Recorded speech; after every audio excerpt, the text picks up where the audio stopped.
আমার এই ভিডিওটা দেখে তোমরা অনেকে ভাববে যে এত দিন বাদে আমি কেন ভিডিও দিচ্ছি। আসলে এতটাই ব্যস্ত হয়ে পড়েছিলাম যে তোমাদের কাছে ভিডিও দেওয়া বা করার কোনোটাই আমার সময় হয়ে ওঠেনি, এতটাই ব্যস্ত হয়ে পড়েছিলাম। তো আজকে অনেক দিন বাদে তোমাদের কাছে ভিডিও নিয়ে চলে এসেছি। তো চেষ্টা করব এবার থেকে রেগুলার ভিডিও দেওয়ার। তো এখানে আমার বর আমার জন্য ড্রাই ফ্রুট এনেছিল আর খেজুর এনেছিল, তো সেইগুলোই তো হচ্ছে প্যাকেট থেকে বের করে কৌটোতে রাখছি। সেখান থেকে একটা কাজু বের করে খেয়ে দেখছিলাম এর টেস্টটা কেমন। তো নর্মালি কাজুর টেস্টটা যেরকম লাগে এটা কিন্তু সেরকম টেস্ট একদমই লাগছিল না। জানি না এটা কীরকম খেতে পারবো কি পারবো না।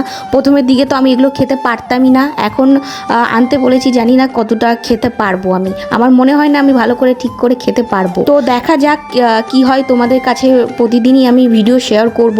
আর আমার এই প্রেগনেন্সি জার্নিটা প্রথম দিকে তো একদমই ভালো কাটেনি, শেষের দিকে কোনো রকম একটু শরীরটা ঠিক আছে বলে তোমাদের কাছে ভিডিও নিয়ে এলাম।